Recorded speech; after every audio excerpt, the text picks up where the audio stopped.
Bonjour et bienvenue sur Junko, le podcast qui vous accompagne dans votre réflexion professionnelle et vous aide à construire une carrière qui vous ressemble. Je suis Florence Verdière, coach spécialisée en évolution et transition professionnelle. Dans chaque épisode, je partage avec vous des outils, des réflexions et des histoires inspirantes pour vous aider à clarifier vos aspirations et pour passer à l'action. Que vous soyez en quête d'idées, de motivation ou d'un nouveau départ, ce podcast est là pour vous accompagner, pour vous guider. Et si vous l'appréciez, pensez à lui donner un avis 5 étoiles et à laisser un joli commentaire sur votre plateforme d'écoute préférée. C'est la meilleure façon de soutenir Junko et de permettre à d'autres de les découvrir. Je vous laisse maintenant avec l'épisode du jour et je vous souhaite une très belle écoute.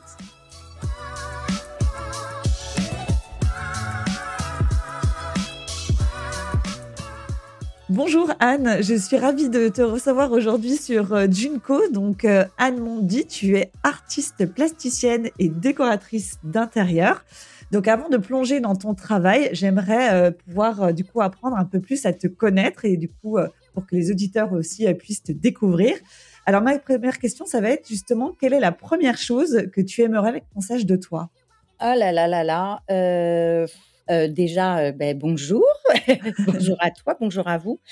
Que je suis dans la vie. Que tu es dans la vie. Ouais, voilà. Je prends les choses comme elles viennent, je m'arrange avec, voilà. Bon, c'est pas très professionnel, mais enfin pas pro, je sais pas comment la question est orientée, mais de toute manière, que ce soit perso ou pro, ça s'adapte.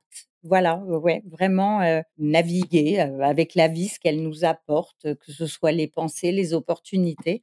Donc, je pense que ça rentre, voilà, dans le cadre de notre conversation que nous allons avoir et je me réjouis de l'avoir.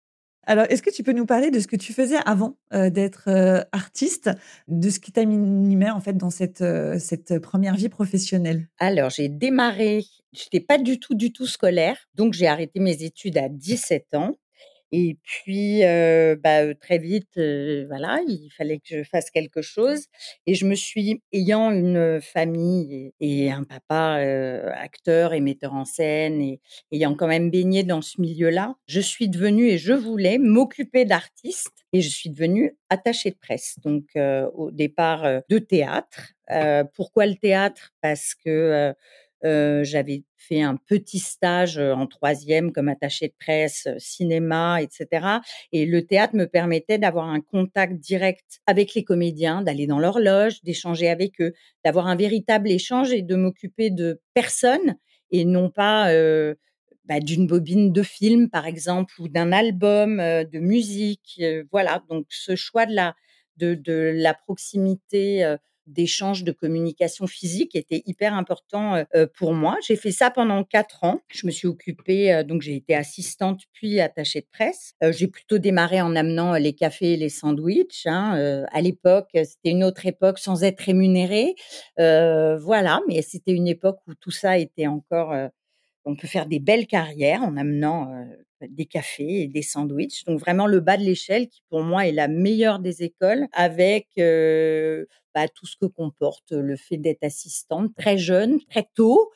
aussi d'être confrontée à un monde d'adultes, tout ça. Enfin tout ça a été très formateur et puis ensuite, pour X ou Y raison, bon voilà, j'ai, choisi de m'orienter vers, alors j'ai travaillé dans une agence de presse photo, voilà, où je bookais des reportages photos un peu people et cetera et je ne me suis pas du tout retrouvée dans cette nouvelle orientation professionnelle qui, en tant que fille d'artiste, je trouvais qu'on respectait pas trop les artistes justement et que le côté, on prépare les nécrologies alors que la personne a 65 ans, le côté: «Ah mais on s'en fout, de tel acteur ou tel chanteur ou tel homme politique, tout seul. Ce qu'on veut, c'est l'avoir en famille ou avec, sa nouvelle girlfriend ou enfin, il y avait un côté, bétail et manque de respect qui fait que j'ai un peu sincèrement, claqué un peu la porte du jour au lendemain où c'était impossible pour moi par rapport à mes valeurs et le mot valeur est quelque chose qui me suit, tous les jours de ma vie et qui est très important dans ma vie professionnelle, enfin dans mes choix de vie professionnelle et à partir de là, j'ai eu vraiment beaucoup de chance, et beaucoup d'opportunités, de rencontres fortuites. Alors il faut savoir les saisir. J'ai, le producteur, d'Eddie Mitchell que j'ai rencontré complètement, par hasard, qui montait un spectacle de théâtre, qui cherchait une attachée de presse et puis en fait, de fil en aiguille, ça a super bien matché, son fils sortait un album. Je suis devenue attachée de presse dans la musique pour des maisons de disques et j'ai monté ma première re boîte. Enfin, j'étais indépendante et je me suis occupée de développement d'artistes, de chanteurs et donc je faisais la promo d'albums, entre autres. Après, j'ai aussi fait, des lancements de lieux et cetera. Enfin, j'étais attachée de presse en freelance.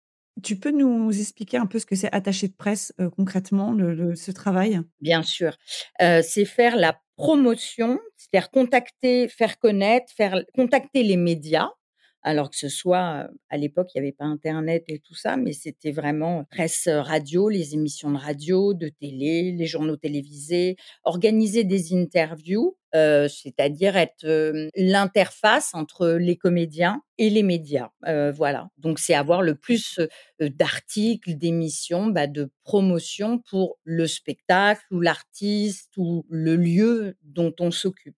D'accord, donc c'est du développement de la notoriété, en fait? Exactement, tout à fait, qui n'est pas payant. Ce qui différencie de la publicité, c'est que la publicité, on achète des achats d'espace. Là, c'est vraiment, voilà, c'est de la promotion, gracieuse par interview. Voilà, c'est encore, ouais, un autre job qui n'a rien à voir avec la publicité, mais souvent il y a un peu amalgame, donc je précise. D'accord, donc attachée de presse indépendante à ton compte avec ta société. Et puis, j'ai travaillé sur les tournées d'Eddie Mitchell. Enfin, en fait, en tant qu'indépendante, j'ai fait, bah, beaucoup de choses. Enfin, je me suis occupée de beaucoup de personnes, ou de lieux. J'ai adoré ça. C'est une période de ma vie, extraordinaire. Le tout petit problème, c'est que je suis tellement passionnée, tellement entière et tellement, je fonctionne avec le cœur. Alors, tous les artistes dont je me suis occupée, il y en a plein qui ont fait carrière après, comme Daniel Lévy, comme Au Petit Bonheur, comme mais moi, je les avais au tout début et c'était très compliqué parce que pour le coup, dans la musique, à cette époque-là, je sais pas comment ça se passe maintenant, mais tout a quand même changé. J'ai l'air d'une vieille conne, mais souvent, souvent. Mais on faisait vraiment du phoning de toutes les radios en province, on appelait les programmateurs, on les relançait 100 fois, en disant: «Vous avez bien reçu le CD? Est-ce que ça vous plaît? Est-ce que ça rentre dans la playlist?» Alors là, on vous disait: «Ah ben non, c'est hors format, c'est pas ce qui est tendance en ce moment, c'est pas gna gna». Il y avait les formats de radio, Chérie FM, c'était ça. Après, Radio Vallée-Vézère, c'était autre chose. Parce que bon, c'est un travail de fourmi. Moi, je le faisais tellement, comme si les artistes étaient mes enfants et fatalement, je m'occupais d'artistes auxquels, je croyais et je croyais en leur talent et j'avais l'impression que si je ne travaillais pas bien, ils allaient finir caissiers dans un supermarché, mais comme si c'était mes enfants. De toute façon, j'ai une nature de mama. Je ne sais pas prendre mon travail autrement. J'ai un peu appris, mais je me suis pas guérie encore et donc je me collais une pression, humaine, quoi, enfin du incroyable, mais du coup, je pense que c'est ce qui a fait que j'ai super bien fonctionné malgré tout. Parce que je pense que j'étais un électron libre absolument atypique dans tous ces attachés de presse, qui quelque part, bon, faisaient pas le même travail de fourmi, on va dire. Et puis moi, je suis complètement autodidacte, donc en fait, j'ai improvisé à chaque fois mes manières de bosser. Donc voilà, je bossais comme ça et c'était pas obligatoirement très rémunérateur. Je ne sais pas aussi m'occuper de choses, enfin ou d'artistes ou de peu importe quoi auxquels je ne crois pas, que je n'aime pas. Donc c'était l'époque des boys bands, par exemple et bien évidemment, on m'a proposé les boys bands. Je ne juge pas, mais je ne me suis pas sentie à l'époque, pas du tout par snobisme ou par, je n'avais pas envie de défendre, ça. Alors c'est sûr que ça aurait été beaucoup plus intéressant pour moi professionnellement, que ce soit, à terme en termes de rémunération, de notoriété, de voilà, bon, je vais pas c'est pas aujourd'hui, je me dis: «Bon, je» bah, j'avais pas la maturité, la réflexion pour, voir un intérêt autre que petit intérêt, moi, de dire: «Je défends». Après, j'ai défendu des trucs, quand j'y pense, surréalistes. Il y avait, je sais pas, ça je vais toucher une partie de la génération, personne ne connaît aujourd'hui, mais il y avait un artiste, comment le définir? Je ne sais pas, mais un électron libre qui avait fait un truc à la télé, un monsieur qui s'appelait Eduardo et qui avait fait une chanson avec un bouquet de fleurs et c'était: «Je t'aime le lundi, je t'aime le mardi», enfin, c'est tout un truc et quand même Jacques Maruani a sorti un disque le disque de cet artiste qui faisait un buzz, mais c'était un buzz des années 2000 quoi, même pas 90 et je me suis occupée de cet artiste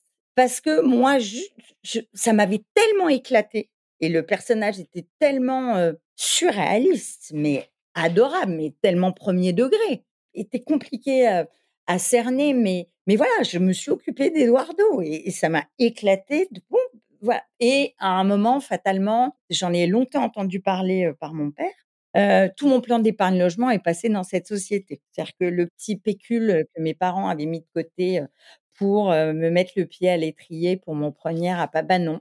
Mais fatalement, moi, ça rentrait peu et ça sortait malgré tout parce que voilà. Donc on va dire que je ne suis pas du tout une bonne gestionnaire. Donc j'ai fermé cette boîte, mais comme j'ai eu beaucoup de chance quand même, je l'ai fermée parce que j'avais une porte de secours et qu'à nouveau, là, c'est le moment en effet où à nouveau, le producteur d'Eddie Mitchell m'a proposé de bosser dans son bureau sur toutes les tournées. Donc en fait, j'ai fait, des tournées d'Hubert Félix-Thiéfaine, encore, d'Eddie, enfin voilà, de différents artistes et je suis restée quelques années. Donc j'ai bossé que dans des jusqu'à ce moment-là, c'est-à-dire que là, on est en 2000. J'avais bossé que soit seule, soit vraiment dans des petites entreprises familiales, voilà, on voulait parler au boss, on rentrait, comme ça, donc je connaissais pas les grosses boîtes, la hiérarchie, j'ai le respect de la hiérarchie, mais bon, dire mais jamais, trop eu quoi, c'était quand même très cool, surtout dans ces milieux et j'avais fait une opération en indépendante pour le Club Méditerranée et à ce moment-là, Philippe Bourguignon arrivait au Club Méditerranée après les Trigano, ouvrait, enfin développait, en fait, c'est le moment où le Club Med voulait faire autre chose que du voyage, donc voulait se lancer dans le divertissement, c'est le moment où il y a eu les rachats de Club Med Gym, tout ça, enfin se diversifier. Le projet était d'ouvrir, enfin ce qui s'est fait d'ailleurs, mais c'était une holding au départ qui devait se développer, pas même c'est pas dans la France entière, c'était dans le monde entier, Club Med World. Donc qui était, c'était des grands lieux de spectacle qui vivaient 24 heures sur 24, où il y avait alors Paris dont je me suis occupée, qui était Cours Saint-Émilion dans un complètement nouveau quartier du 12e arrondissement, piéton, enfin à l'époque. C'était un lieu qui faisait sur 2 étages, qui faisait 5 000 m², qui avait, discothèque, salle de spectacle, 4 restaurants, service événementiel, agence de voyage, boutique de vêtements, enfin et ce lieu vivait, et le Club Med m'appelle pour m'occuper de ce lieu-là en tant que directrice artistique et de la communication et ça me fait flipper.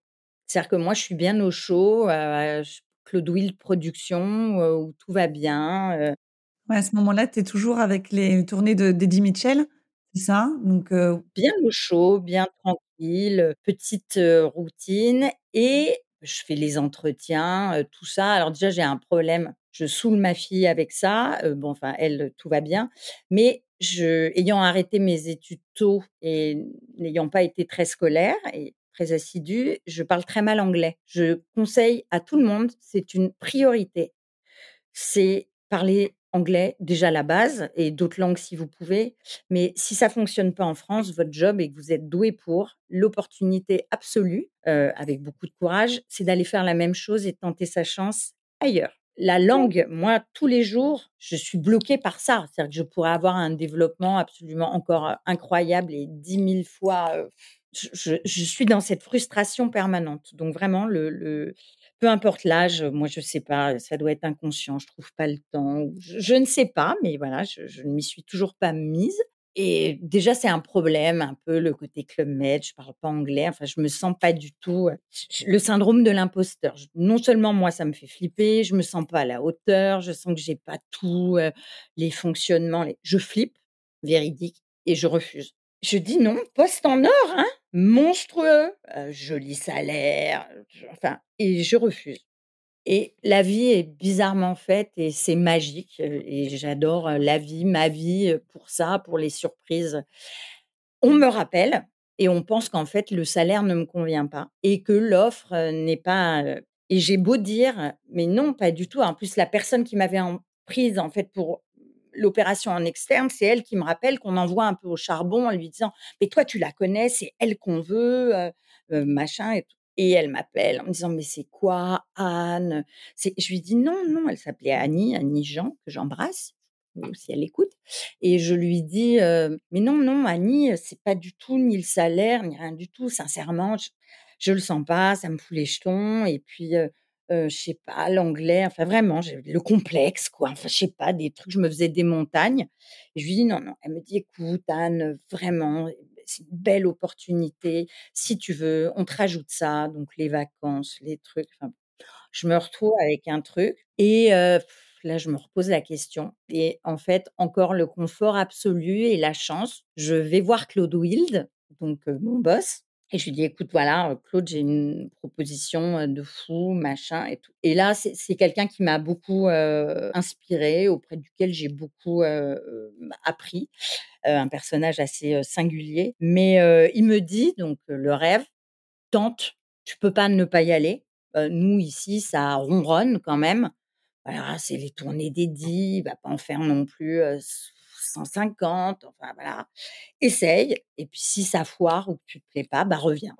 Quelque part, je pense que quand je suis allée le voir, je rêvais qu'il me dise: «Non, non, mais reste», enfin et là, on est obligé de se dire: «Bon, bah, faut que j'y aille». Donc j'y vais. À un moment donné, quand la vie pousse comme ça. C'est qu'on dit non, qu'on résiste, que Ouais, c'est ça. il fallait que j'y aille et dans les meilleures conditions, donc c'était cool. Et donc j'ai fait de 2000 à 2010, au Club Méditerranée, à 10 ans. Donc à Club Med World et puis on en a ouvert un autre à Montréal. Je me suis occupée aussi d'un club en Tunisie qui était un peu un Ibiza, enfin dans les projets ça s'appelait Oyo et le slogan était: «Si tu dors, tu es mort». Donc en effet, on a quand même accueilli les plus grands DJ, mondiaux, de David Guetta à Bob Sinclair, et sur la plage en Tunisie dans des enfin bon, bref, tout ça, qu'est-ce que je pourrais dire de cette expérience? J'ai déjà dit que j'avais eu une partie professionnelle, qui était, fantastique. Celle-ci est vraiment, à ce jour, la meilleure de ma vie. Ces 10 ans ont été, magiques, une bulle à titre personnel parce que le club, même si on n'est pas en village, même si c'est à Paris, a quelque chose de fantastique. Même si c'était plus les Trianos, c'était pas cool, hein, enfin c'était, très hiérarchisé et cetera. Il y a quelque chose d'humain, d'équipe, c'était vraiment une famille et quand ça s'est arrêté au bout de 10 ans, moi j'étais au COMEX dans les 6 directions, donc j'ai fait les plans sociaux et cetera.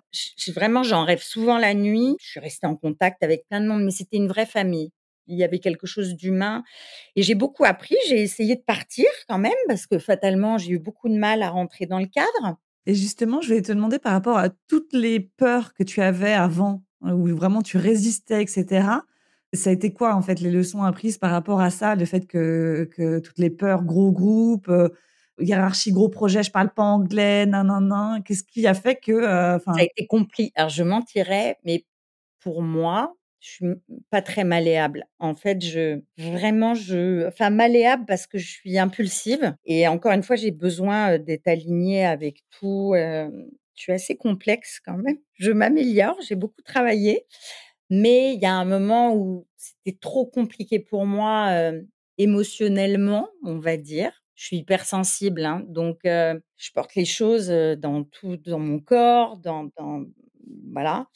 Et la hiérarchie était compliquée. J'ai un vrai problème avec l'autorité, je le reconnais et parce que j'en ai pas eu. Mais même enfin voilà, c'est un truc d'éducation, ça peut remonter, à loin pour X ou Y raison, mais je n'ai il y avait peu de limites, quoi. Enfin, je me les suis, moi, mises, plus tard, je me suis structurée, mais C'est pas quelque chose qui est dans mon ADN, on va dire. J'ai toujours fait un peu pas ce que je voulais, mais donc j'ai eu du mal avec ça. Je suis pas obligatoirement non plus tombée sur des périodes à ce moment-là avec qui je m'entendais. J'ai beaucoup résisté, je suis hyper, indépendante, heu, j'avais un côté à l'époque, hein, j'ai changé, mais très, pas diva, mais je crois que j'étais très exigeante et puis, voilà, donc j'ai quand même collé madame 2 fois. On m'a pas laissée partir, hein. Ah ouais, sur les 10 ans, 2 fois tu as démissionné? Ouais. Ouais, au final, dans la hiérarchie plus haut. Donc je suis restée et il y a un moment, en fait, je pense que je suis profondément restée moi-même. Donc j'ai réussi, je sais pas si c'est de la chance, si c'est de l'obstination, si je crois que juste que j'aurais été incapable de faire autrement que d'être moi-même et je pense que l'intelligence de mes supérieurs hiérarchiques du plus haut à, mes supérieurs directs a été de dire: «En fait, ça va fonctionner avec cette nana si on la laisse faire comme elle veut. Alors elle est casse-couille par moment, elle est ingérable par moment sur certains trucs, mais c'est une tueuse». Enfin, dans ce job-là, il y a quelque chose à faire et j'ai eu cette chance, vraiment, j'ai eu 2 patrons 3 patrons, directs. Les 3, et Dieu sait s'il y en a que avec qui ça a pas fonctionné. Moi, je vraiment, ils ont fait un vrai pas vers moi. Ça venait pas de moi parce que moi, je serais restée certainement un peu, dans la résistance et tout et à partir de ce moment-là où moi j'ai lâché prise et où eux ont lâché prise, ça a été, le bonheur absolu. Avec ce qu'est le quotidien, hein, avec, des heures de travail, de cinglés, des pressions monstrueuses, des et puis c'est des boîtes où on monte les échelons, quoi. Moi, je connaissais pas tout ça. Donc à un moment, il y a les évaluations, tout ça, enfin, la seule chose, alors je vais faire sourire, mes amis de l'époque, qui vont écouter ça, je pense que je me suis un peu améliorée, quoique. La seule chose que j'ai pas réussi à faire, je suis très à l'aise dans la vie, comme ça et tout, mais vraiment, hein, j'ai jamais réussi à prendre la parole en public. C'est-à-dire que j'étais directrice de quand même d'une équipe, enfin de responsable d'une équipe de 6 personnes, gros poste et tout et quand il y avait des séminaires et tout, j'étais prise de panique. C'est-à-dire, moi la grande communicante quand même, avec un poste à communication quoi, je tremblais, je impossible! Une peur, panique, c'est ce qu'on appelle le trac. J'ai appris, voilà, parce que ça a été un petit trauma professionnel. Je me suis sentie tellement, nulle, mais la honte, quoi. J'ai pas d'autres mots, c'est voilà. Alors ça, c'est le point un peu bof que je retiens, mais c'est bizarre parce que ça m'a vraiment marquée, mais dans mon côté, responsable et chef de service. Mais après, ça a été une aventure, vraiment incroyable. Vraiment, j'ai croisé des gens, que ce soit dans l'équipe, puis après on avait des partenariats avec M6. J'ai reçu un nombre d'artistes, incroyables, étrangers, français, enfin, c'était incroyable et le truc, c'est que je faisais tellement de choses après donc dans cette vie au Club Med, bah, il se trouve que je suis devenue maman en 2004, donc fatalement, ça redistribue un peu, bah, les choses, les emplois du temps. Puis il se trouve, fait de la vie que c'était pas, mon souhait au départ, mais je me suis retrouvée toute seule avec ma fille, voilà. Donc j'étais une maman, solo, de fait. J'ai été un peu mise devant le fait accompli, mais on fait avec et donc c'est vrai que les horaires étaient un peu compliqués. Bon, à ce moment-là, il y avait une grosse réorganisation au sein du club, en fait, Club Med World. Philippe Bourguignon avait enfin, était parti, donc c'est Henri Giscard d'Estaing, enfin blabla, je vais pas saouler tout le monde avec tout ça.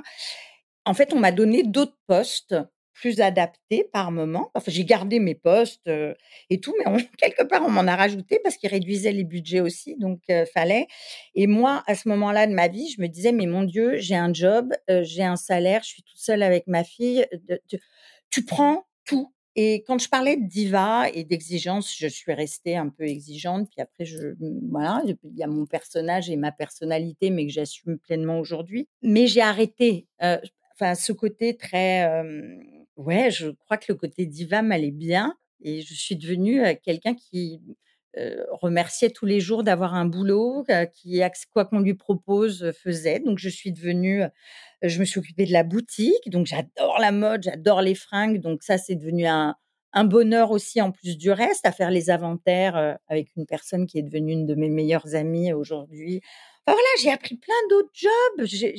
J'ai organisé, je faisais toute la déco, donc il y avait quand même de ça. C'est-à-dire que la direction avait bien compris que j'avais un sens de la mise en scène, de l'artistique, de la décoration, je le dis sans prétention, mais que après c'est que le mien, il plaît pas à tout le monde, mais que j'avais du goût. En tout cas, qu'on avait envie que je prenne, l'aspect, esthétique et visuel, du lieu, que ce soit pour les séminaires, que ce soit pour la boutique, et moi, ça m'a éclatée. Donc plutôt que de prendre ça comme on m'a un peu mis au placard, ah! Ça a été génial. C'est-à-dire que comme je disais au début, je suis dans la vie, c'est voilà, j'ai appris et je suis fière de ça, puis la vie m'a appris ça parce que au départ, on peut se dire: «Oh là là, beh, la loose», mais tout a la vie a été bien faite parce que ça m'a permis d'avoir aussi du temps avec ma fille, où c'était un peu rock'n'roll, hein, toute Bah oui, l'organisation, bien sûr. avec les responsabilités qui vont avec et où à un moment, alors tout le monde est très gentil, mais on vous fait pas de cadeaux non plus. Donc, moi, par exemple, j'organisais tous les 31 décembre, c'était un truc monstrueux, on faisait, le tour du cadran, mais j'étais un peu, voilà, quand même aux commandes de cet événement tous les ans. Bah, quand moi j'étais en train de dire: «Ah maman, tu peux pas faire garder ma fille, et machin», bah, on me disait: «Bah, tu te démerdes, quoi». Enfin voilà, il y a pas à un moment, tu as ton job. Donc j'ai appris l'humilité, c'est le mot qui me vient. Enfin, tout a été, fantastique. Puis après, il y avait un bail de 10 ans. On peut pas dire que le lieu marchait, je suis très, très fière de toute cette expérience et de ce qu'on a fait, tous ensemble. Mais, voilà, la direction, enfin alors là, la haute direction de développement a décidé de mettre la clé sous la porte. Donc D'accord, donc ça s'est arrêté comme ça, en du coup? 2010, à la fin du bail, à Saint-Émilion. Bon, alors tout ça, voilà, enfin, c'est ces plans sociaux, très organisés. Alors en plus que j'ai géré moi de l'intérieur, étant passée au comité de direction. Rien que le fait de dire ça, c'était une aberration à l'époque, ça l'est toujours d'ailleurs. Non mais pour moi quoi, c'est surréaliste, Tu mais te bon, serais jamais imaginé, dans un comité de direction? mais jamais. Mais après c'est le poste et tout, mais encore une fois, c'est parce que, j'étais la seule personne un peu, cet électron libre, créative, voilà. Donc c'est clair que j'incarnais dans ce lieu qui avait quand même 200 employés, hein, ou 100, mais j'étais ça. Donc à un moment, ça avait sa place dans le développement. Ça avait sa place. C'est intéressant ce que tu dis. Ça avait sa place malgré qu'on n'ait pas effectivement le profil type, entre le fait d'avoir une personnalité, que tu décris, atypique, électron libre, jeune maman solo, d'une petite fille. Enfin, ouais, tu coches pas les cases, de base qu'on peut attendre, mais en fait si, chacun a sa place. C'est voilà, mais puis autour, il y avait, le directeur financier, la directrice commerciale, des trucs, l'économa, enfin des voilà, bon, il y avait moi aussi, j'avais ma parole, voilà. Après, j'étais pas fofolle, non plus, hein. Je reste structurée et il y avait des boulots et on bossait et tout roulait, sinon ils m'auraient pas gardée. Je pense que personne m'a jamais fait la la charité, mais voilà. Donc là, ça a été, un moment de vie, vraiment un espèce de trauma déjà parce que moi j'étais un couteau suisse, puis en fait j'avais le sentiment d'exister parce que j'étais au club, donc en fait d'avoir complètement conçu mon job. Je l'ai inventé mon job avec ce couteau suisse, qui faisait de la boutique à la programmation artistique, qui dirigeait la communication, ça, et je me suis dit: «Putain, sortie de ça, où est-ce que je me vends? Comment?» Et puis l'époque avait changé, c'est-à-dire que, je le dis à ma fille, mais je sais pas trop comment ça se passe aujourd'hui, mais tout a tellement changé. Quand je parlais de démarrer en ayant, pas le bac en poche et alors que c'est pas obligatoirement des relations, sincèrement, bah, je reviens là-dessus 2 secondes parce qu'on pourrait dire: «Ah, c'est la fille de Pierre Mondy, elle a démarré dans le théâtre». C'est très simple. Donc précision, parce que, vraiment mon père vient enfin de rien, s'est fait tout seul, mes grands-parents se sont saignés pour qu'il monte à Paris au cours Simon, enfin voilà. Donc j'ai eu une éducation, avec beaucoup de valeurs, de respect du travail, vraiment le travail est quelque chose de très important, et j'ai en majorité été élevée par mon père. C'est pour ça que je parle, voilà, beaucoup beaucoup de lui, enfin voilà, dans mon schéma familial. Enfin ma maman était là, hein. Il a eu cette intelligence de me laisser déjà quand tu as 17 ans, j'ai dit, il était d'accord, hein, lui étant d'une génération où on pouvait faire beaucoup de choses, il n'a pas eu le bac non plus, enfin voilà, donc c'était générationnel. OK, tu veux arrêter, mais tu veux faire quoi? Tu restes pas à glander. Je suis restée 6 mois à essayer de postuler dans des auto-écoles, des trucs de loose, enfin pas c'est pas loose. Ce que je veux dire, c'est qu'à 17 ans, je cherchais un puis personne voulait de moi, puis j'étais mineure et puis enfin voilà, c'était plus compliqué ou plus simple, je sais pas. Bon bref, c'était comme ça, à l'époque et au bout d'un moment, il m'a dit, je suis venue dans son bureau, il m'a dit: «Bon, on fait quoi?» Il m'a dit: «Ah ben, je vais être attachée de presse». Sa première réaction a quand même été de dire: «Est-ce que tu veux être actrice?»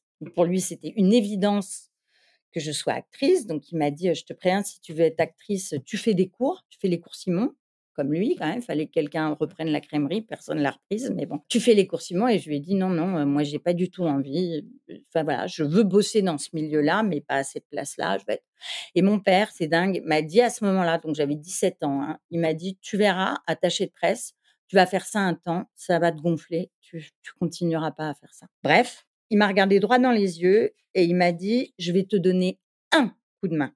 Ce sera le premier et le dernier». Et mon premier stage, en effet, je le reconnais, c'est lui qui a décroché le téléphone, qui a dit: «Anne doit faire un stage», hein, bon bref. Donc le fameux stage au départ où je n'étais pas rémunérée, les cafés, les sandwichs, donc on m'a pas donné, des choses super intéressantes à faire parce que j'étais la fille d'eux.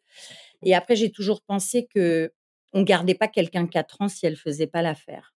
Et ça a été la seule et unique fois où mon père m'a aidée dans toute ma, vie professionnelle. Qu'est-ce que ça apporte pour, les parents ou quoi qui ont la facilité? Petit conseil, je me permets, d'user des relations et cetera. Je lui en ai voulu, je l'ai détesté mon père, parce que j'ai été au chômage aussi. Il y a eu des moments où je bossais pas, où je comptais mes centimes pour acheter mes clopes, voilà. Et à un moment, je me souviens lui dire: «Papa, tu peux pas appeler Gérard Louvain?» Enfin voilà, il bossait avec la terre entière quoi, donc et tout. Non.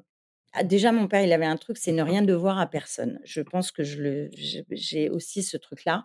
Ah mais c'était impossible. Donc aujourd'hui, je me dis que quoi que j'ai fait dans ma vie, en plus après j'ai pris complètement des directions très éloignées de lui. J'ai plus du tout, après le théâtre, c'était fini. J'ai bossé avec des gens qu'il ne connaissait pas. J'ai cet aplomb, cette sécurité, cette confiance en moi par rapport à ça, mais par rapport à tout ce que j'ai fait et de m'être construite, je ne lui dois pas. Et je crois que c'est très important et je pense que je suis quoi qu'il arrive avec mes moins, j'ai pas eu que mais je crois que c'est très important de le dire parce que moi c'est ce qui me rend solide. Aujourd'hui dans mon parcours professionnel, en tout cas, quand on me pose la question ou même de moi par rapport à moi, c'est très important parce que je partais de rien. Moi, j'étais vraiment, l'enfant, mon père, il me disait toujours en rigolant, je précise là, il me disait: «Oui, bah, tu vas finir aux hôtesses du nom», enfin voilà, il disait: «Beh, tu mignonne, enfin et puis j'ai eu une éducation, par quelqu'un qui était un peu macho donc lui, il s'est dit: «Ah bah, elle va épouser quelqu'un», enfin en plus j'ai fait tout l'opposé comme je voilà, même dans ma vie perso, mais elle va épouser quelqu'un et puis elle va être à la maison et puis voilà, c'était ce schéma, Anne va pas travailler quoi, quelque part, enfin j'ai été un peu élevée dans ce cadre-là. Donc bah, je l'ai pas fait par opposition, mais fatalement j'ai un parcours, voilà, Quand tu dis que ça te rend solide, ça te rend fière? ça me rend fière. Je suis très fière. Tu es très fière de ton parcours? Ouais, parce que, j'aurais jamais cru ça, parce que je me suis démenée, je me suis accrochée, j'ai eu plein de moments, de doute mais je doute encore, hein, j'ai l'air vachement, mais j'ai pas confiance en moi, en plein de choses et là, on se parle, c'est couillon, mais je t'ai dit, j'ai mes petites notes, j'ai eu longtemps, je l'ai moins. Alors si, je l'ai encore un peu parce que j'ai changé complètement de métier. Là, on parle, de ma première vie, mais mon Dieu, donc en changeant, de métier, ben, on reprend un peu ce syndrome de l'imposteur, on se réinvente, on redémarre à zéro donc voilà, enfin pour répondre à ta question et pas partir en digression, directe, je me sens solide de ça c'est une vraie force. Voilà. C'est quelque chose auquel tu te raccroches pour, justement dans ces moments de doute, de te dire: «Waouh, attends», quand tu regardes, ton parcours, tu dis: «Attends, Non mais c'est canon, quoi». voilà quoi, enfin il y avait pas, plus nul que moi à l'école. Alors par contre, waouh! Je croise encore plein d'amis de cours ou quoi. Alors je ne sais pas quel personnage, encore une fois, j'étais, mais j'étais la déconneuse, la chef de bande, on dirait aujourd'hui, la personne, populaire. Je rigolais tout le temps. Enfin voilà, j'avais la déconne en moi, quoi. terrible, me faisait virer de partout, enfin bon. Mais bon, bon voilà, je sais aujourd'hui, pourquoi je l'ai fait, quoi qu'est-ce.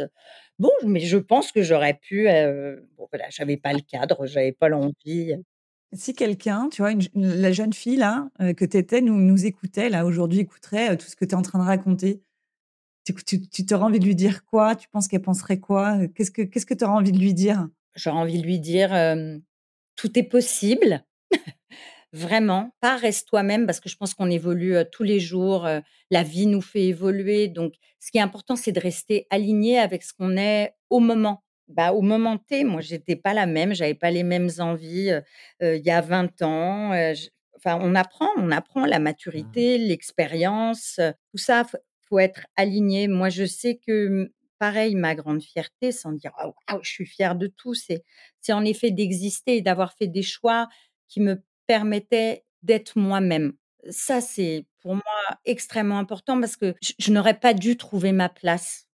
Vraiment, quand je dis atypique et je me suis réinventée professionnellement parce que j'ai pas retrouvé ma place, mais parce que je me suis, structurée, orientée, j'ai appris des métiers, avec ce que la vie me proposait, mais les opportunités, je les ai saisies mais j'ai toujours été portée par le cœur. Un artiste, je me souviendrai toujours, comme Daniel Lévy, que j'aimais beaucoup.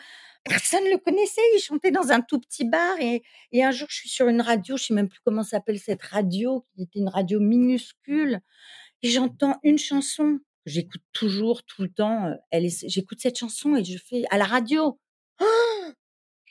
Et je suis le cœur, j'ai les poils qui se hérissent, le cœur qui bat et je sais pas ce qui me prend. À ce moment-là, quand je parlais d'impulsivité, ça peut être cette impulsivité-là. J'appelle la radio et je dis: «Oui, bonjour, je suis attachée de presse, machin, je voulais savoir» et je suis pas quelqu'un de culotté, hein. Je sais pas démarcher et tout. À ce moment-là précis, je ne sais pas par quoi je suis poussée, par quoi, et j'appelle et je dis: «Voilà, je voulais savoir qui était le producteur de Daniel Lévy, gna gna gna».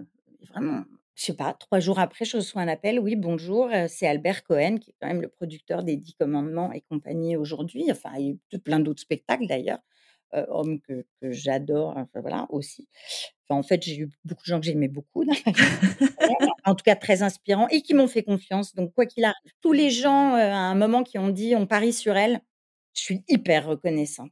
Vraiment, j'ai une reconnaissance infinie. Et ben, il m'a dit: «Bon, on m'a dit que vous aviez appelé à la radio, machin, on m'a transmis le message, justement, voilà, Daniel est distribué par AB, Productions à l'époque, mais on cherche une attachée de presse, machin». Je me suis occupée de Daniel et Bataclan, parce que j'ai appelé une radio et Ouais, parce que tu as suivi ton cœur, ton intuition, parce que non seulement, ouais, tu es très connectée et de toute façon, quelque part, tu as pas le choix, c'est plus fort que toi, donc le cœur, s'ouvre comme ça, comme tu dis, de façon, impulsive, ça te fait passer à l'action, quoi, donc ça te lance dans ce premier petit pas qui va après ouvrir, bah, le champ des possibles, donc être à l'écoute de ça, c'est une compétence, incroyable.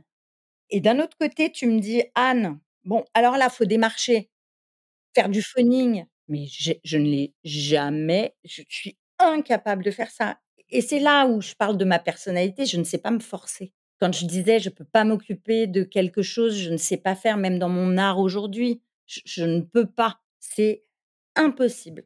Je ne peux pas sortir, pas du tout, je sors de ma zone de confort, mais je suis incapable de ne pas être alignée, de ne pas être mais ça, c'est un truc que je ressens, même là, je te le dis, je le ressens dans mon corps et je ne sais pas me forcer. C'est pas un bon conseil, hein, que ça, pour le coup. Je sais pas si je dirais ça à la jeune fille, je sais pas, ma fille de 21 ans, je lui dis pas, alors si, je pourrais lui dire: «Ne te force pas, reste, hein», mais à un moment, il faut faire des concessions. J'en Non, ai mais tu fait. les as faites quand même. Quand on voit ton parcours, quand on voit les rythmes de travail que sont justement les attachés de presse, le Club Med, tout ce que tu as fait, enfin, les contraintes, tu les as prises, tu as fait avec, mais parce que tu étais aligné avec ton cœur et que du coup, donc en fait, ça dépasse. À un moment donné, c'est peut-être une balance et effectivement, si le cœur y est pas, ça fait partie des critères quand même, essentiels d'être aligné avec ses valeurs. Enfin, à un moment donné, sinon, enfin, moi, j'en suis convaincue que l'épanouissement professionnel, si on n'est pas, aligné avec qui on est, ça me semble compliqué et c'est là où justement peut-être, tu vois, je me dis, c'est là où on peut réussir à dépasser certaines contraintes en fait, parce que le cœur est tellement fort et l'alignement est tellement là que on est OK. C'est hyper inspirant ce que tu dis, hein. C'est une évidence. Voilà, je crois et j'y crois parce que je suis, l'exemple de ça. Je peux pas transmettre, autre chose. Alors ça demande de la pugnacité, du courage, de voilà et puis on se plante. Je me suis vraiment plantée parce que, bah, la bascule, si on avance et alors j'ai repiqué au théâtre en tant que productrice, c'était super. Puis pareil, la boîte, a mis la clé sous la porte donc bon, voilà. Ouais, tu as eu déjà plusieurs bascules, mine de rien professionnelles avant de te lancer en tant Et qu'artiste. paniquante, parce que quand on peut pas alors plus les années avancent et là, c'est là où moi, il y a mon carrefour de vie, mon vrai carrefour de vie, c'est que on me démarche, j'ai cette chance-là, alors par relation et tout, donc moi, tout s'arrête, donc qu'est-ce que je vais faire? Enfin moi, c'est des moments de désarroi, de tout, puis j'ai besoin de bouffer et puis j'ai ma fille, enfin voilà, qui dépend de moi enfin voilà, je peux pas, je peux pas quoi, enfin, Ouais, ouais. je peux pas rester, c'est pas donc c'est et puis sans se dire: «Ah bah, j'ai un parcours bien tracé, des compétences». Puis les époques évoluent, donc à un moment, je sais pas, j'ai quel âge à ce moment-là? 42-43 ans, j'en ai voilà, c'était il y a 10 ans. Voilà, il y en a plein qui poussent derrière et puis, moi avec mon couteau suisse, bah, ça fait flipper les gens et puis, les métiers changent, ben, le théâtre, il y a plus d'argent. Bah, voilà, tout a changé et malgré tout, par relation, il y a la piscine Molitor qui doit réouvrir. Ils cherchent quelqu'un pour s'occuper de la direction artistique. Il se trouve que Sébastien Bazin, qui est le directeur, enfin le PDG, CEO comme on dit d'Accor et de Colonie Capital, enfin voilà, qui avait été un peu à l'initiative de ce projet, qui lui tenait à cœur, me reçoit et connaissait ce que j'avais fait pour le Club Med World. Et voilà, il y a quand même ce lieu, le Club Med World, on n'y croyait pas beaucoup, enfin les gens n'y croyaient pas beaucoup et on en a fait un truc, quand même de dingue. Et en gros, lui me demande de refaire un peu ça à Molitor, donc un lieu, qui bouge, qui vit, de faire une programmation artistique et cetera. Mais il décide pas, c'est-à-dire que lui, il dit: «Bah voilà», il est un peu, comme ça, pareil, très créatif, enfin ces mecs, bon voilà, qui sont en réunion toute la journée, donc à un moment ça les fait sortir eux de leur univers, très carré, donc moi c'est chouette, je représente toujours ça. Un peu le côté évasion, pas Côté évasion évasion. et voilà, un peu fun et mais après il y a toute une hiérarchie derrière et alors là, pour le coup, je peux vous dire qu'à Colonie Capital, déjà c'est des financiers et là, c'est le cauchemar pour moi. Je me retrouve à faire un entretien avec un supérieur hiérarchique qui a 25 ans, qui me fait passer un entretien, comme si, je sortais de l'école et que j'avais 18 ans, qui me repose la question horrible, mon trauma de vie: «Combien de langues vous parlez?» Et je me retrouve à me vendre comme une enfant à, voilà, ce jeune homme, hein. Bon, en plus, là, pour le coup, à mon côté, très entier, voilà, on peut pas dire qu'on ait eu un grand coup de cœur, voilà. Je pense que dès le départ, sincèrement, en gros, tout le monde je vais le faire très court, tout le monde voulait ma peau parce que j'avais été un peu imposée et que en fait, tout le monde voulait, au sein de Colonie Capital, je pense, mettre quelqu'un d'autre à ma place, quelqu'un, qui avait des grands diplômes, qui parlait 10 langues, voilà. Donc moi, c'était un moment de vie, mon père était parti, enfin voilà, qui était, très compliqué aussi et puis encore mes valeurs, encore mon alignement. J'assiste, au-delà du fait que je trouve qu'on me maltraite. Émotionnellement, je gère pas du tout bien parce que je sens cette pression. C'est ce qu'on appelle du harcèlement, vraiment du harcèlement. Donc je gère pas du tout. Alors, ils sont très malins, je pense que je suis un livre ouvert, donc ils appuient sur tous les bons boutons. Que moi je vire, à la névrosée, c'est-à-dire que je quitte les réunions en claquant la porte.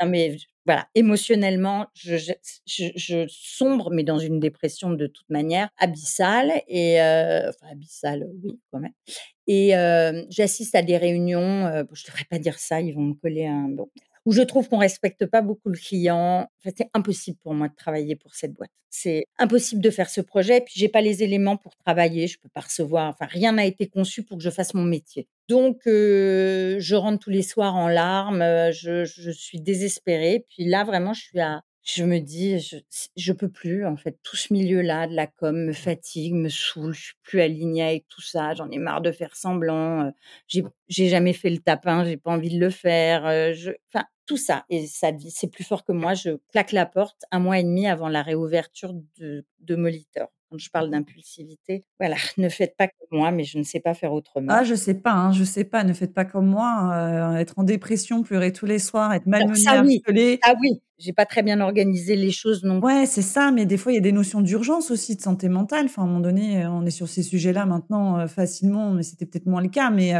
ne restons pas dans des situations comme ça ou alors, enfin, f En sur effet, c'était vraiment moins c'est pas si vieux que ça, mais moi, j'ai été la névrosée, la cinglée de service et on me l'a dit clairement. Donc en plus, on se remet en question. Enfin, c'est un enfer ces situations. comment tu t'es remis de ça? Avec, 8 bons mois de rien, Le du vide? Mmh. de faut que je me réinvente. Là, je suis plus apte. Je ne peux plus faire ça. Je ne veux plus avoir ces entretiens, je ne veux plus et puis alors là, il y a une nécessité absolue d'être là, plus que tout, enfin d'être complètement moi-même, sans entrave, sans hiérarchie, enfin sans hiérarchie, sans être obligée de m'adapter à un métier. Je sais pas comment dire, à des Ouais, être codes. en suradaptation tout le temps, quoi. Je peux plus. Là, à ce moment-là de ma vie, en plus à titre personnel, voilà, Luna est plus grande, voilà, je l'ai bien élevée, je me suis encore, prouvé plein de choses, j'ai géré, enfin, je suis encore plus forte de mon expérience personnelle aussi et des choses que j'ai traversées, des deuils, des moments, enfin, à ce moment-là sur Molitor aussi, donc je reviens 2 minutes à mon père, mais plus par rapport à la notoriété. Papa n'étant plus là, je ne voulais pas, j'ai toujours eu une très bonne réputation dans mon métier de communication, donc tout ce que j'ai raconté au préalable. Je ne voulais pas que notre nom soit associé à ce lieu, à un échec. Moi, qu'on dise: «Oh là là, mais le lancement de ce truc-là, mon Dieu!» Ouais, c'est Anne Mondy. Je voulais pas. Et je me sentais une responsabilité, mais de valeur, de vision des choses, je pouvais pas. J'ai pas été élevée comme ça. Je suis pas il y a un manque de respect par rapport aux clients, par rapport je pouvais pas. Et donc c'est pour ça que tu es partie juste avant l'ouverture, comme ça, du coup, tu es pas associée, quoi? Et puis je me suis dit: «Ça va me détruire ma réputation». Très sincèrement, j'y serais allée, j'étais bon. Donc ça a été un grand moment de remise en question. J'ai mis beaucoup de temps, ça m'a brisée vraiment je me sentais nulle, alors là, pour le coup, ça avait effacé, tout ce que j'avais fait avant, quoi. C'était un échec, terrible et en me disant: «Putain, le temps a avancé et là, on me demande des choses, j'ai pas fait d'études». C'était un tout à coup, tout ce que j'avais fait, pas à l'arrache, mais ce que j'avais construit n'existait plus. Je vivais dans un truc où tout à coup, pour avoir, décroché un rendez-vous, fallait, montrer patte blanche de diplôme, montrer patte blanche d'être tri et là, je me suis dit: «Putain, waouh, là, c'est chaud». Là, c'est vraiment le mot qui me vient, c'est me dire: «Je suis inapte, faut tout que je réinvente, quoi». Je me dis, par facilité, moi, de toute façon, je sais pas f ri je suis obligée de faire de la com, je sais rien faire d'autre au départ et puis je me dis: «Bon, je vais remonter». Alors je me dis quand même: «Je vais être agent d'artiste», mais bon, sans grande conviction. Mais oui, j'ai quelques artistes qui m'auraient bien suivie parce que je suis une maman, parce que je me défonce pour les autres, parce que c'est sûr, je m'en serais très bien occupée et com et puis en fait, je me dis: «Il faut» donc là, je prends le parti de me remettre à mon compte et tout et puis, ça traîne. Je me dis: «Il faut que je fasse un logo», je le fais pas et puis c'est les vacances d'été, puis en fait, je procrastine. Voilà, je deviens la reine de la les choses viennent pas. Du tout. Je me force, c'est pénible, je le sens pas, enfin, gros mal-être et je pars en vacances, chez un de mes meilleurs amis. Il se trouve quand même, donc je reviens, que je fais du collage quand même depuis que je suis gamine. Voilà, je recouvrais, les murs de ma chambre de collage. J'aurais adoré la presse, les magazines, je faisais avec les punchlines, enfin, tout ça a toujours, existé. Puis c'est mon côté, créatif et tout ce chemin de rien faire, en fait, je pense que j'ai, était en gestation je suis peut-être moi-même une artiste. Je me suis occupée des artistes, mais en fait, ta personnalité, ta créativité, tout ça, ben c'est peut-être que tu es une artiste. Comment, quoi, qu'est-ce? Je sais pas, mais il faut que tu t'exprimes. Il faut que tu exprimes qui tu es à ta manière, ce que tu as des choses à donner, tu réinventes et mon ami me dit: «Écoute, les collages que tu fais», alors qui étaient des petits collages, hein, très, tout ça a quand même beaucoup évolué, mais tu en fais pour des anniversaires, des trucs. Pourquoi tu essayes pas? Essaye quoi, enfin, essaye de vivre de ça ou fais ça, vois et là, tout à coup, j'ai trouvé ça, j'ai dit: «Bon allez, soyons fous». De toute manière, je savais pas quoi faire d'autre. J'avais rien à faire. Il fallait que je bosse, fallait que j'ai un but, fallait que voilà, il fallait. Je me suis accrochée à ça et puis, moi, je voulais pas du tout le mettre sous mon nom parce que alors là, le gros retour du syndrome de l'imposteur, puis même quand je vois mes collages d'il y a 10 ans, sincèrement, enfin voilà, c'est très C'est les débuts, quoi. voilà, enfin, c'est très scolaire, on va dire. Ah, c'est marrant, c'est scolaire. Ah oui! Hyper scolaire là, pour le coup. Très, aligné, mes petites images, enfin bon, bah, je regarde ça aujourd'hui, mais c'est génial, c'est marrant. Oui, oui, oui, avec de la tendresse, quoi, Ah de oui, des oui, débuts, vraiment ouais. et je préfère quand même que les photos traînent pas trop sur internet, mais j'ai immédiatement ce mot-là, Pepperthorn, qui me vient. Je me dis: «Oh, je le fais pas sous mon nom», et je regarde sur l'INPI, Pepperthorn, libre de droit. Donc Pepperthorn qui veut dire papier déchiré. Bon, OK. Bah, je prends le nom direct et puis, je me souviens, je déchire des lettres comme des lettres anonymes là, les P, les A et je fais mon premier logo que je prends en photo avec mon appareil photo comme ça, mon logo, donc j'envoie à l'INPI. Le truc était lancé et comme je suis excessive et entière et qu'à ce moment-là, j'ai besoin de 100 de j'envoie un mail, je pense que je devrais le retrouver, à la terre entière, c'est-à-dire que tous mes contacts de boulot, donc comédiens, chanteurs, producteurs, en disant: «Je change de vie, je deviens artiste». La nana cinglée. Je pense que les 3/4 des gens se sont dit: «C'est très elle, mais elle est folle, quoi» et puis quel besoin d'aller même aujourd'hui, je me dis: «Quel besoin d'aller le dire à la terre entière», mais quelque part, je voulais fermer quelque chose en disant: «Ne me contactez plus». Je voulais, fermer cette page. Voilà, je pense que je me suis inconsciemment, je fais beaucoup de choses inconsciemment aussi, fermé, une vraie porte symboliquement. Est-ce que tu dirais qu'on est, toujours dans ce schéma où justement, là, le cœur était là, l'alignement et donc du coup, bah, là, le passage à l'action, tu disais que tout à l'heure, tu étais sur le passage d'avant, reine de procrastination, sauf que là, boum, ça fait écho, le cœur s'ouvre, tac et là, par contre, go, quoi. Oui, vraiment. À ce moment-là, j'y crois. À ce moment-là, j'ai plein de trucs, où je me dis: «C'est ça».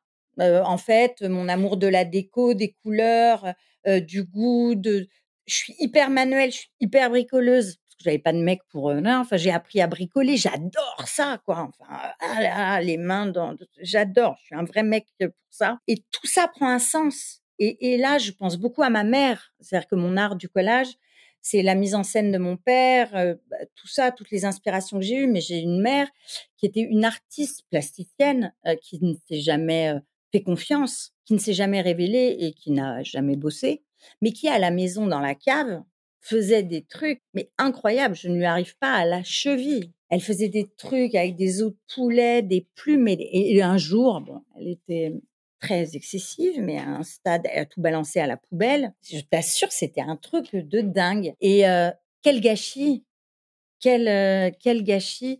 Mais elle m'a transmis ça et tout à coup, donc maman est partie il y a 6 ans, mais je me dis, en fait, voilà, le doux mélange de mes parents, de mon éducation, très curieuse, très, anarchique, curieuse et là, on est dans la reconnaissance infinie de tous les travers et toutes les, pas névroses, mais tous les trucs plein d'originalité ou de je sais pas, tout ça s'incarne en moi, en fait et à chaque fois que je travaille, voilà, mes mains, c'est ma mère, la mise en scène non, enfin, la mise en scène, c'est il y a quelque chose de très familial, de tout ce qu'on m'a transmis quelque part. Alors en effet, qui n'était pas, un cadre, qui n'était pas obligatoirement une stabilité, enfin tout va bien, hein, c'était pas Zola, heu mais on était très loin de la famille, heu Traditionnel, voilà, ouais, ouais, ouais. exactement, donc avec, ce que ça comporte, mais là justement tout ça, ça devient un plus aussi. Heureusement que j'ai pas été dans une famille traditionnelle. Heureusement que ma mère était fantasque et faisait des trucs incroyables et avait une imagination débordante. J'ai assisté à tout ça, j'ai été nourrie à tout ça. Alors, ça met du temps, je tâtonne, je suis très aidée de mes amis. En plus, comme papa vient de partir, je pense qu'à ce moment-là, tout le monde se dit, j'étais quand même très proche de mon père, elle va vriller, elle va décrocher quoi, enfin elle bon, au final, bon, bien évidemment, il y a la tristesse. Je trouve que je m'en suis pas mal sortie, mais je pense qu'à ce moment-là, tout le monde se dit, elle se raccroche à son boulot, à cette nouvelle, orientation professionnelle et très gentiment, alors elle se démerde pour m'acheter des toiles, des trucs. Enfin, je sens un peu le copinage, mais bon, c'est mignon, vraiment merci. Tu te fais materner à ton tour, en fait. Ouais, Oui, ça m'arrive peu, hein. Je crois que c'était, voilà, c'était très léger. Non, enfin très léger, par rapport à toute ma vie, mais Tu as été soutenue en tout cas à ce elles m'ont moment-là. aidée, c'était mignon, c'était pour lancer le truc. Ça a été long. Puis après, il y a eu des accidents, de vie. Enfin voilà, des trucs qui font qu'on n'a plus d'inspiration. Il y a eu beaucoup de hauts et de bas, ça a été long à sortir. Malgré tout, je pense que je dis que je suis artiste, que je l'assume, et cetera depuis 3-4 ans. Il m'a fallu beaucoup de temps pour, accepter. Puis le collage, c'est très compliqué. Là, il faut s'en foutre. Donc là, faut encore une fois être soi-même, faut croire en ce qu'on fait, faut se dire que c'est très bien d'être différente. Le collage, c'est l'art du pauvre. Moi, tous les jours, on me dit: «Ah, ma grand-mère, elle fait du collage. Ah, ma fille de 2 ans, elle fait du collage». Bon, c'est sûr, c'est pas valorisant. C'est sûr, mais à un moment, ça aussi, je me dis: «C'est génial, je fais un art populaire». Tout le monde fait du collage. Mais par contre, aujourd'hui, ce que je me la plus grande récompense, c'est quand quelqu'un voit une de mes toiles, me dit: «J'ai su tout de suite que c'était toi». Personne, par contre, fait du collage comme je le fais. Il y en a plein d'artistes fantastiques et d'ailleurs le collage, on repompe, hein. Moi, Villeglé, tout ça, c'est mes inspirations et quelque part, j'ai rien inventé, hein. C'est de la réinterprétation, c'est bon, mais et alors? Tous! Mon père, il adorait Gabin, il a chopé plein de trucs, je dis n'importe quoi à Gabin, mais tel écrivain, bah, à un moment, faut être nourri, faut être Bien nourri sûr, mais bien d'autre sûr. chose. Avant que vous faites ça, ben, à un moment, je sais pas, il y a bien des journalistes, des qui vous ont inspiré, qui vous ont nourri, donc quelque part, heureusement qu'on prend des exemples. Donc j'ai pas du tout, par contre, l'impression, là, de piquer de trucs. Je réinvente. J'adore cette idée. Donc j'ai beaucoup affiné parce que c'était le côté: «Hein, ouais, c'est nul». Enfin vraiment, j'en entends encore, c'est: «Ouais, bon». Je m'en fous. Bah, à la rigueur, ça m'a donné la niaque parce que je savais que ça fonctionnerait et là, pour le coup, j'emmerde vraiment le monde et je fais comme je veux. J'ai pas d'agent, je fais ce que je veux, je vends au prix que je veux. J'ai beau être cotée, si j'ai envie de vendre la moitié du prix, à quelqu'un, je le fais avec mon cœur, je le fais, j'expose, exposer dans des galeries avec plaisir, mais ça me gonfle aussi. J'adore exposer dans des restos ou dans des lieux de vie. J'adore que les gens repartent avec leurs toiles, parce qu'ils ont eu un coup de cœur et qu'ils ont dîné, toute la soirée, devant ou même, c'est une reconversion que je fais sans ego, pour le coup. Des attentes, parce que c'est ce qui me fait vivre aujourd'hui. J'ai profondément envie, voilà, de continuer à évoluer, à faire des choses. J'ai d'ailleurs, hyper ouvert tout ce que je faisais. Mais là, ça marche vraiment parce que je le fais avec simplicité. Je le fais sans me prendre la tête. Qu'on me dise à un moment: «Mais ouais, mettez une de mes toiles dans les toilettes, c'est génial, c'est le moment où ça se vend le mieux», je vais vous dire. Voilà, bah, il y a plein d'artistes qui trouveraient ça déshonorant et tout. J'en ai rien à foutre. Où est-ce que je vais avoir l'ego? Moi? Ben, après et toi, tu délivres quel message? Alors là, les interviews, je les fais, je ne délivre aucun message. Qui je suis? Pour, voilà, je fais pas de revendications, j'ai moi, des avis, j'ai des convictions, j'ai des batailles, mais mon art, il sert le bonheur, il sert la joie de vivre, il sert les couleurs, il sert la mémoire collective. Alors on me dit: «Ouais, enfin, c'est simple de prendre des photos de Belmondo, de» et à un moment de faire un tableau, je dis n'importe quoi sur Bruce Springsteen. Alors c'est pas je fais pas que d'ailleurs des célébrités. Après je trouve ça sympa de raconter leur histoire, d'aller chiner des articles de journaux, enfin voilà, de réinterpréter ça comme ça, mais je peux faire des époques, les gens me commandent pour des mariages, enfin je fais des trucs hyper personnels. Les gens m'envoient leurs albums photos, quoi. Les 80 ans d'Alain Delon, on m'a demandé, une toile immense, un ami à lui avec, ses chiens morts, quoi. Je l'ai fait, je le fais, c'est des challenges. Quand quelqu'un m'envoie, les photos de mariage voilà, je connais personne, faut mettre en scène tout ça et sincèrement, j'ai pas eu de raté, mais parce que je le fais avec mon cœur et que les gens, là encore, un monsieur m'a commandé pour sa maman qui était danseuse, pour Noël. Ses 2 parents étaient danseurs, son papa est décédé. J'ai fait un petit mot en plus à cette dame que je trouvais solaire. J'ai l'impression de connaître les gens quand je fais leur tableau et il m'a envoyé une photo de sa maman qui a un certain âge, mais au bord des larmes avec cette toile. Enfin, moi, ce qui me nourrit tous les jours, c'est ça. Bien évidemment que je suis nourrie par les ventes, bien évidemment. Mais on a besoin de ça, les artistes, indépendamment de vivre, c'est la reconnaissance de notre travail, ça passe par là. C'est hyper agréable de dire: «Ah, c'est magnifique ce que tu fais», mais à un moment, si c'est pour que ce soit dans ta cave ou que ce soit pas vendu, bah, non, c'est pas assez bien pour que quelqu'un passe, peu importe son porte-monnaie, enfin voilà. À un moment, ouais, on a besoin que ça se vende, je crois à ça et pas, bah, c'est la reconnaissance, ça passe par là, ce qui est aussi quelque chose, de délicat. Moi, je suis pas obligatoirement, comme tu l'as compris, très à l'aise, pas avec l'argent, mais je sais pas parler d'argent, je machin, enfin, ça a beaucoup d'importance, mais c'est drôle, ça, faut l'accepter aussi, que ça passe par l'argent quand même et que ça nourrit. C'est pas quelque chose de vulgaire, quoi. Moi, j voilà, il faut que je le dise, c'est vrai, ouais, ouais, ça c'est une forme de reconnaissance, ouais. Donc j'ai développé, comme j'aime l'humain, je fais des ateliers pour les enfants au Club Med.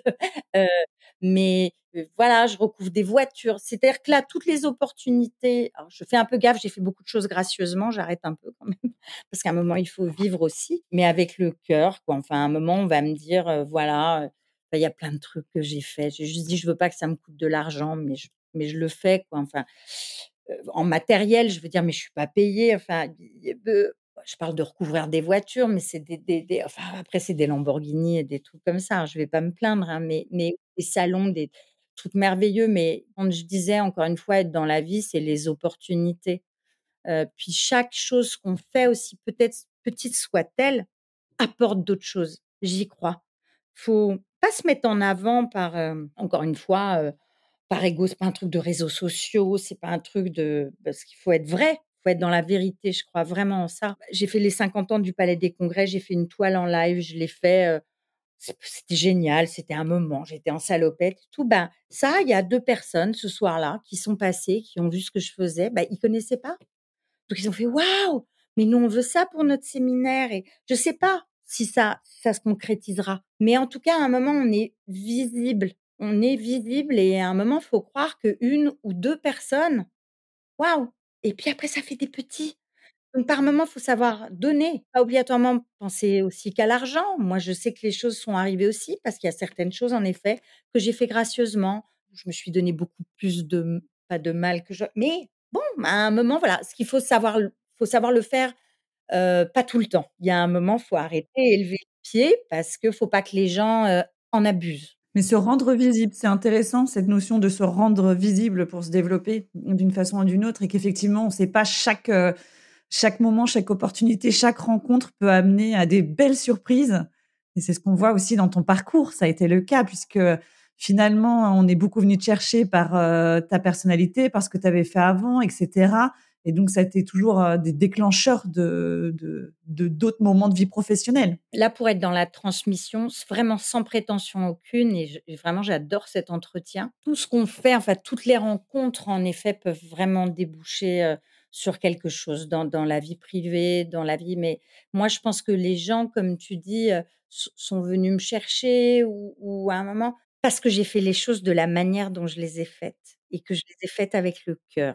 Ça ne marche pas avec tout le monde, mais il y a encore, et il faut y croire, quelques personnes qui se disent: «Waouh, alors elle nous a un peu» je l'ai encore vécu là avec le Palais des Congrès où j'ai refait, là je fais de la déco d'intérieur aussi, la vie est bien faite. Mon rêve de toujours. Mais voilà, j'ai refait un lieu, fantastique de 400 carrés au Palais des Congrès. J'ai passé 1 an, je me suis retrouvée, mon Dieu, dans un truc avec des équipes de mecs, des hiérarchies, enfin en plus tout ce que je voilà, j'ai dû repiquer un petit peu.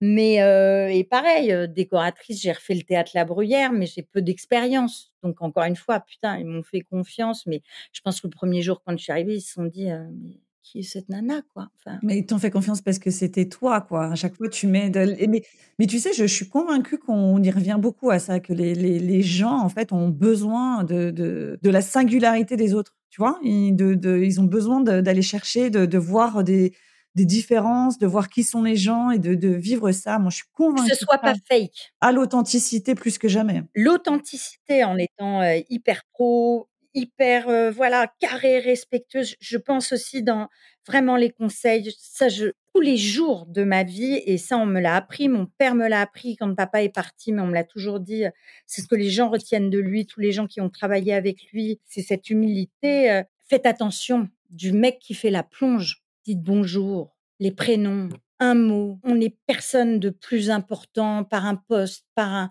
un rôle, le respect, la gentillesse. Tout le nombre de fois, que ce soit au Club Med, tout, la manière dont je me comportais avec mes équipes, avec mes collaborateurs, le nombre de fois où j'ai eu besoin et qu'ils ont été là.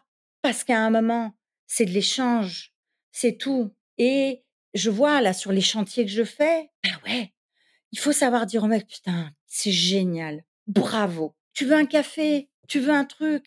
Le quotidien de la vie professionnelle, de tout ça, c'est ça.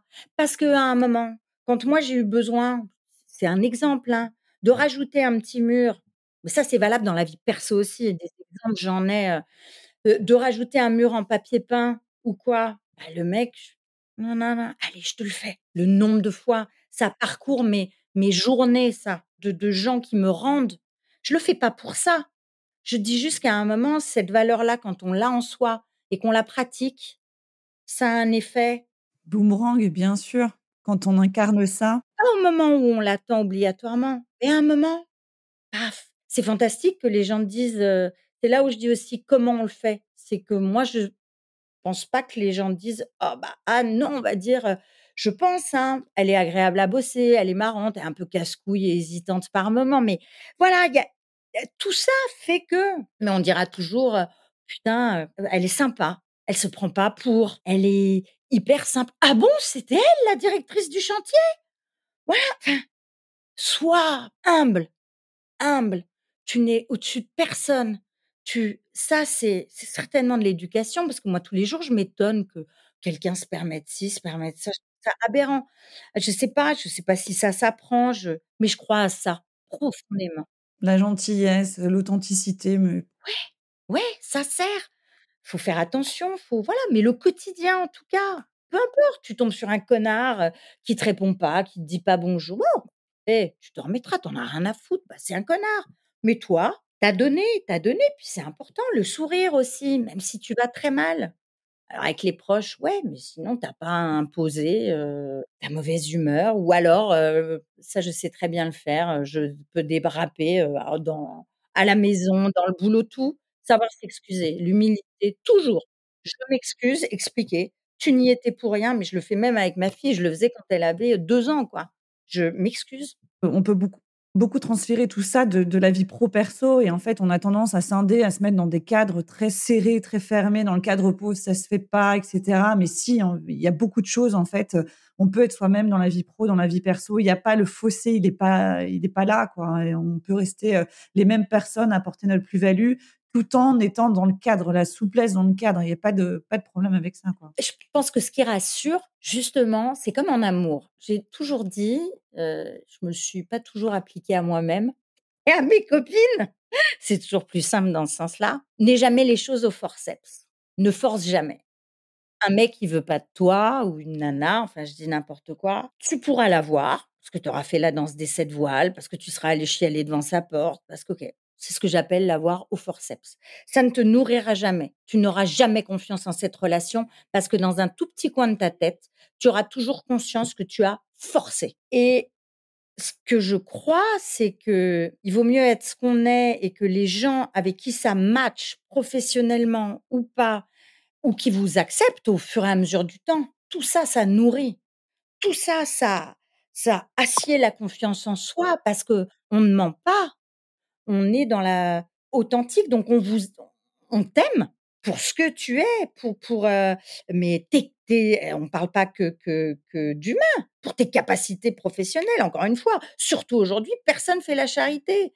Si tu es là, à moins que tu sois syndiqué et que tu menaces, enfin voilà, après c'est des c'est pas bon, voilà, je rentre pas dans le détail, mais voilà, si on veut pas de toi, on se démerdera toujours pour te virer d'une manière ou d'une autre, mais à un moment, qu'est-ce qu'il y a de plus beau d'être soi-même et et qu'on t'apprécie professionnellement, personnellement pour ce que tu es vraiment. Ça nourrit. Si tu mens, si tu t'adaptes, si tu t'éloignes de ce que tu es, c'est déjà très compliqué, pour moi en tout cas et puis je serais jamais nourrie. Je me dirais: «Ah mais non, les gens ils aiment bien, la Anne, un personnage». Tu vois? On revient au personnage et au fait de jouer un personnage, les RP, tout ça, les relations presse, c'est vachement ça, faut être gna gna gna gna gna gna. C'est pas moi, je suis plus authentique que ça. J'ai voulu changer de métier, d'orientation pour ça, donc Et justement, là, à cet instant T, comment tu te sens là, dans ton nouveau métier, dans tes très heureuse. en plus, j'ai fait un petit crochet bizarre, 5 ans à Bordeaux.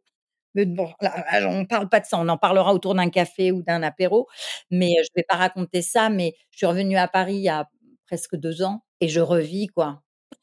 Je sais pas, je me suis mise sous cloche, j'ai pas été très heureuse là-bas et c'était super pour, ma fille et tout, c'était une expérience de vie et toutes les expériences, apprennent.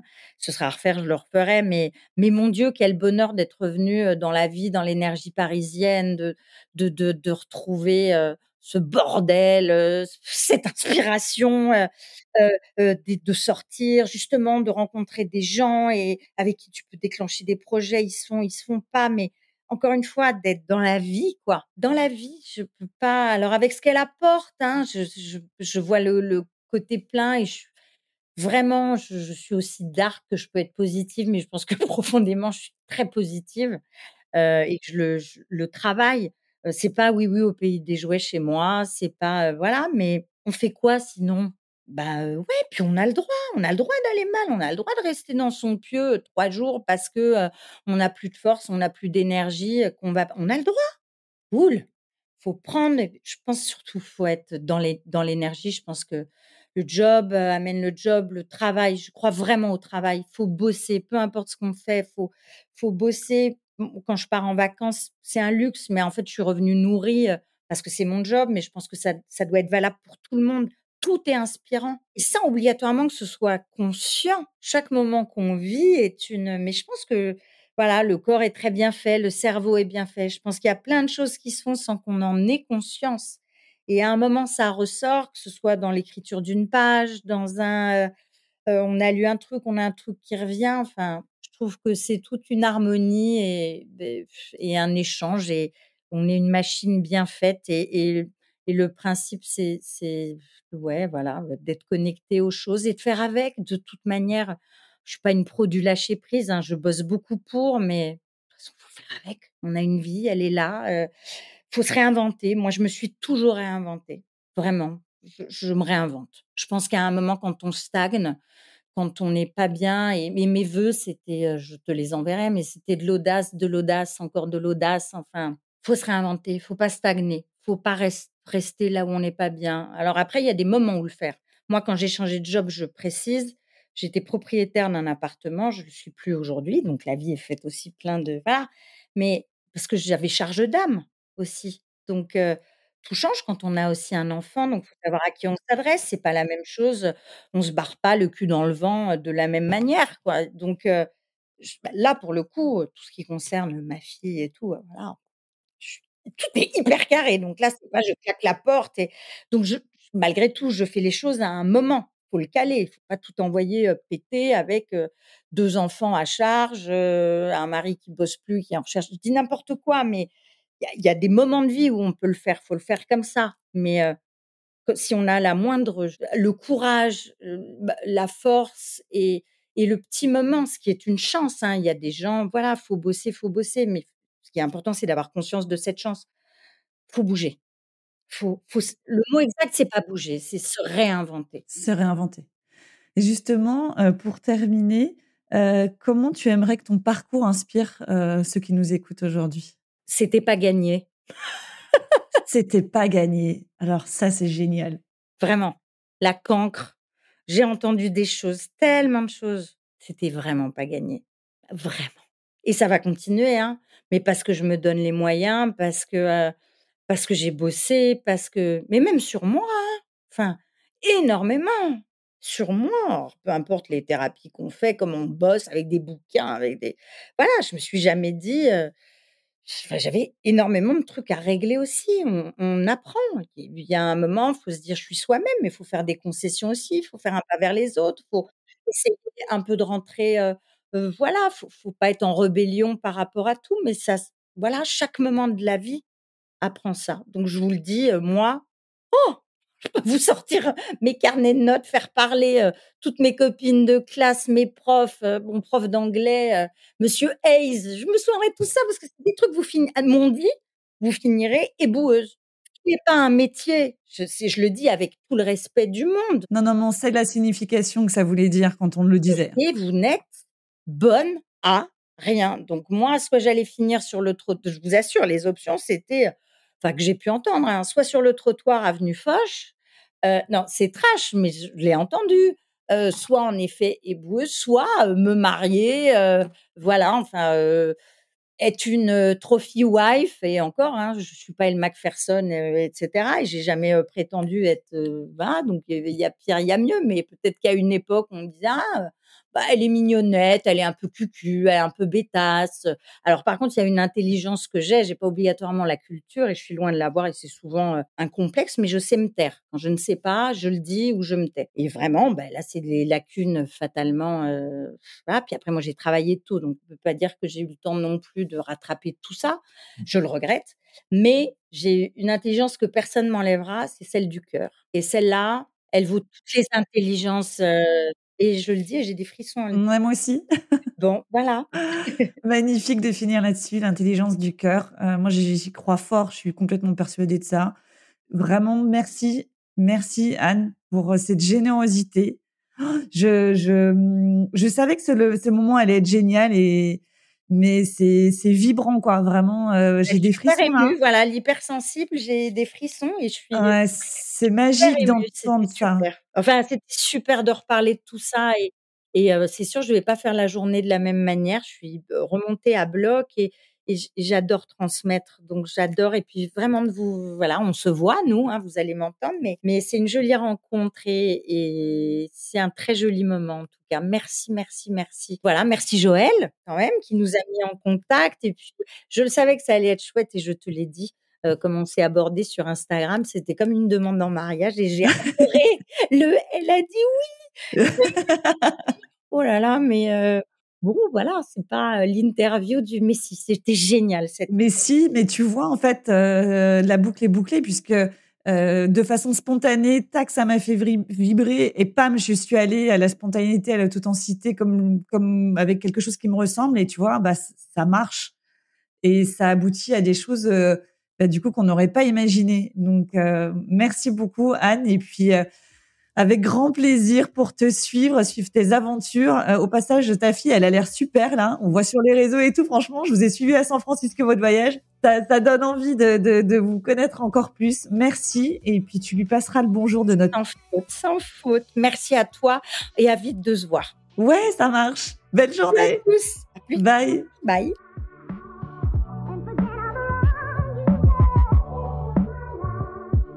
Merci d'avoir pris le temps d'écouter cet épisode de Junko. J'espère qu'il vous aura apporté des pistes pour avancer dans vos réflexions et dans vos projets professionnels.